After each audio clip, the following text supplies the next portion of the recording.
இப்போது ப்ரைஸ் வந்து உங்களுக்கு வந்து இது ஒரு லோவா, இது ஸ்விங் ஹை கரெக்டா, இது வந்து ஹையர் லோ கரெக்டா. ஹையர் லோ ஹையர் லோனா இது லோலேருந்து ஹை போன இந்த கிளாஸ் நீங்கள் அட்டன் பண்ணலையா? இல்லை ப்ரோ, நான் வீடியோ பார்த்தேன். ஓகே. இப்போது மேலே வந்து ப்ரைஸ் வந்து ரீச் ஆகிருக்கு, அப்போனா ஹையர் ஹை. லாஸ்ட்டாக அட்டன் பண்ண யாராவது ஒருத்தவங்க மட்டும் மைக் ஆன் பண்ணிட்டீங்கன்னா எனக்கு இன்னும் கொஞ்சம் ஈஸியாக இருக்கும் நான் சொல்லித்தரத்துக்கு. இது எல்லாருக்குமே தெரியும்ல சொல்லி கொடுத்தது இந்த ஃபார்மேஷனு. இப்போ நீங்கள் இதில் என்ன பண்ணலாம் அப்படின்னா,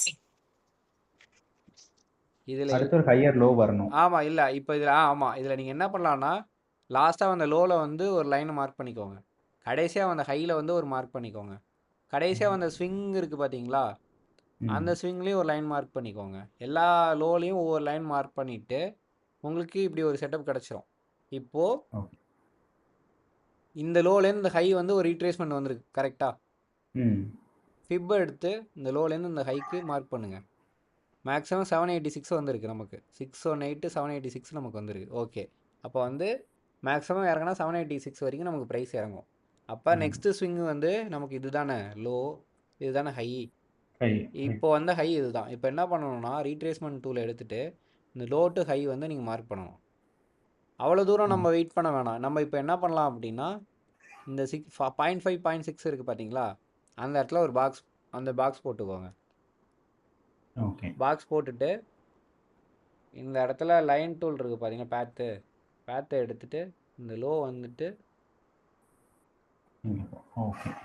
ஒரே நிமிஷம், இதுக்கு டார்கெட் போடணும், சாரி நான் மறந்துட்டேன், ஒரே நிமிஷம். இப்போ நம்ம என்ன பண்ணோம்னா எக்ஸ்டென்ஷன் டூலை எடுத்துகிட்டு இந்த லோவில் ஒரு கிளிக்கு, ஹையில் ஒரு கிளிக்கு, அந்த பாக்ஸ் மேலே வந்து ட்ராப் பண்ணிங்கன்னா 1 கிடைக்கும் உங்களுக்கு இந்த இடத்துல. இந்த 1 தான் நம்ம டார்கெட். ஆமாம், இந்த 1 தான் அடுத்த ஸ்விங்கோட நமக்கு டார்கெட் ஹை, மேக்ஸிமம் டார்கெட் நமக்கு. இப்போ இந்த என்ன பாக்ஸில் பண்ணலாம்னா வந்து ரீடெஸ்ட் எடுக்கும்போது நம்ம என்ட்ரி எடுத்துக்கலாம். ஆமாம், பாக்ஸில் வந்து ரீட்ரெஸ்ட் எடுக்கிறப்ப நம்ம என்ட்ரி எடுக்கணும். மேலே போகிற ஸ்விங் தான் நமக்கு டார்கெட்டு. இப்போ நமக்கு ஸ்டாப் லாஸ் உங்களுக்கு எங்கே வரும்னா 106 தான் ஸ்டாப் லாஸு. இந்த 120 119 இருக்குது பார்த்தீங்களா, ஆக்சுவலாக இது டேயில் போட்டிருக்கேன், இவ்வளோ பெரிய ரீட்ரேஸ்மெண்ட் வருமானு தெரில. நீங்கள் இது 1 hour 30 minutes போகிறப்ப உங்களுக்கு என்ட்ரி இன்ட்ராடேயில் ட்ரேட் பண்ண முடியும். இந்த செட்டப் வச்சு ட்ரேட் பண்ண முடியும் உங்களால். இது சிம்பிளான செட்டப் உங்களுக்கு ட்ரேட் எடுக்கிறதுக்கு. இதை நீங்கள் கன்சிடர் பண்ணிக்கலாம் நீங்கள்.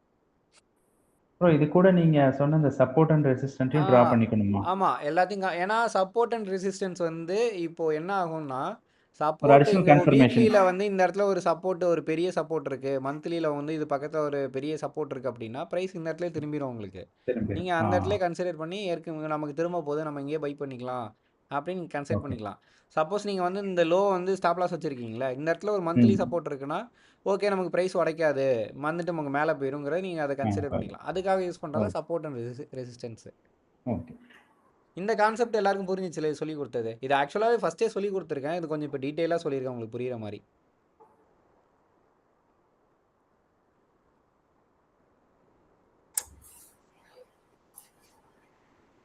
இல்லை போட்டு குழப்பிட்டேனா, இல்லை புரிஞ்சிச்சா எல்லாருக்கும்? இல்லை ப்ரோ, புரிஞ்சு. ஒரே ஒரு டவுட்டுங்க ப்ரோ. ஃபர்ஸ்ட் இந்தியன் ஹோட்டல் சொன்னீங்கல்லங்க ப்ரோ, பிரதர் சொன்னார்லங்க, அது சேம் இதே பேட்டர்னில் தான் எடுத்துருந்தாராங்க ப்ரோ. நீங்கள் டபுள் டாப் சொன்னீங்கன்னு நினைக்கிறேன் ப்ரோ. நீ இப்போ சொன்னார் இல்லைங்க, அந்த பேட்டர்னில் தான் நான் எடுத்துருந்தேன். ஆமாம்,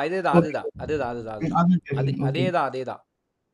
இப்போ நான் சொல்லி கொடுத்தேன்னா இதை நான் வந்து மேலே போகிறதுக்கு அப் ட்ரெண்டுக்கு சொன்னேன், இது வந்து டவுன் ட்ரெண்டுக்கு. இது இப்போ ப்ரைஸ் வந்து மேலேருந்து கீழே ஃபால் ஆகிருக்கு, எகைன் உங்களுக்கு ரீட்ரேஸ்மெண்ட் வந்து இந்த இடத்துல எடுத்திருக்கு. இந்த ஸ்விங்கோட ஹை இந்த இடம் தான், அதனால் இதை வந்து ஸ்டாப் லாஸாக மெயின்டைன் பண்ணிக்கிறோம். இந்த இதை ஸ்டாப் லாஸ் மெயின்டைன் பண்ணிக்கிறோம். கீழே டார்கெட் பார்த்தீங்கன்னா உங்களுக்கு இந்த ஜோன் தான் உங்களுக்கு டார்கெட். ஏன்னா ப்ரைஸ் உங்களுக்கு டவுன் ட்ரெண்டில் இருக்குது. இப்போது டவுன் ட்ரெண்டில் இருக்குன்னா நெக்ஸ்ட்டு இங்கே பார்த்தீங்களா உங்களுக்கு ப்ரைஸ் மேலே கீழே தானே வந்துட்டு இருக்கு, உங்களுக்கு ஃபால் ஆகி கீழே தானே வந்துட்டு இருக்கு. அடுத்து எவ்வளோ தூரம் ஃபால் ஆகுங்கிறது இந்த ஜோன் அடுத்தது. மினிமமாக நான் உங்களுக்கு எவ்வளோ டார்கெட் கொடுத்துருக்கேன்னா இவ்வளோ வரும், நீங்கள் 670 669 வரும்னு நான் உங்களுக்கு டார்கெட் கொடுத்துருக்கேன் நான் உங்களுக்கு. சரி, ப்ரீவியஸ் ஹையை உடைக்கிற வரைக்கும் அதே ட்ரெண்ட் தான், உடைச்சா மட்டும்தான் ட்ரெண்ட் ரிவர்சல். ஆமாம். இப்போது இந்த 751 எப்போ ப்ரைஸ் பிரேக் அவுட் ஆகுதோ அதுக்கு பிறகு தான் நம்ம பை பார்க்கணும். அது வரைக்கும் பையே கிடையாது. நீங்கள் எந்த இடத்துல எதுனாலும் செல் அடிச்சுட்டு கீழே வர வரைக்கும் நீங்கள் வெயிட் பண்ணலாம். நீங்கள் இப்போது இதில் என்னன்னா ப்ரைஸ் வந்து இப்போ கீழே வந்து இந்த லோவை பிரேக் பண்ணிவிட்டு திரும்ப அப்படி மேலே ஏறுதுன்னு வைங்க, இதுதான் புது லோ, இது புது ஹை. இப்போ இந்த ஹையை ஆ. உடைச்சாலே ட்ரெண்ட் ரிவர்சல் ஆயிடுச்சுன்னு அர்த்தம் நமக்கு. Okay, okay. சரிங்க ப்ரோ.